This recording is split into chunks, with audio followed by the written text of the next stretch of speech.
Today's topic is on the 3 financial mistakes you must avoid.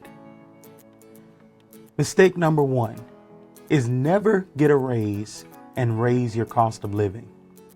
You don't know how many times people get a raise, they make more money, and then the moment they get that raise, they automatically find something to help eat that raise up. What I mean is, never get a raise and just because you got a raise, you go and move into a more expensive place to live. Or never get a raise and then all of a sudden feel like you need a new car. Another thing is to never get a raise and then feel as though you have to go on a shopping spree.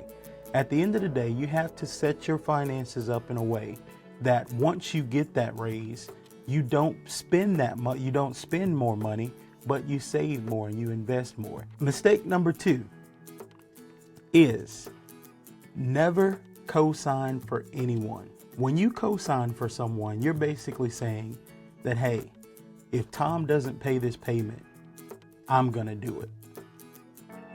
When you're at the dealership and you're signing this paperwork, the dealership 9 times out of 10 does not put it to you that way. What they'll say is, hey, if you co-sign on this car today, you'll allow your mother or your sister or your brother to get this car. But look, all you have to do is go down to your bank and refinance it in 3 to 6 months. Only to find out that in 3 to 6 months, nothing changed about your family members' income, nothing changed about your family members' credit, and nothing changed about your family members' credit history. So therefore, with them paying their bill late, it's reflecting on you because you've co-signed. Secondly, with them paying late, it's putting them further and further behind to a point where now, even if they wanted to go to a bank and refinance, they can't do it because they don't have proven history. So this is why it is extremely important to never co-sign for anyone, because you may think that you're signing up for a short-term, let me help my family member, but it ends up being a long-term headache for you. Mistake number 3, never lend more than you can afford to give away. You don't know how many times I've loaned someone money and they say, hey, Tony, I'll promise I will pay you back on the 30th when I get paid.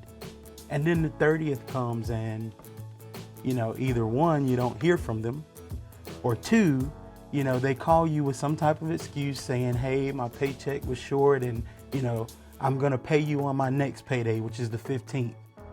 And then, the 15th comes and then that same issue comes again where this paycheck I had to pay my rent or my light bill, and all these things become more important than them paying you back your money.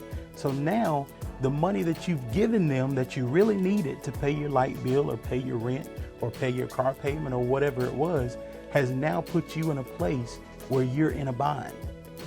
And when they're not able to pay you back, in most cases, that causes relationships to be damaged. That causes family members to begin to really hate each other and, not want to ever help each other again, even if it is an emergency situation. And so just save yourself the headache and never, ever, ever, ever lend more than you can afford to give away. I hope that these 3 topics have been helpful to you in your financial situation right now. If at any time you need any financial or credit coaching or even business coaching, contact Influx of Wealth at influxofwealth.com or at 866-899-9020. We would love to help you structure and strategize for your success. So this has been your Influx Your Wealth moment. My name is Antonio Bunn. I hope you have a wonderful day.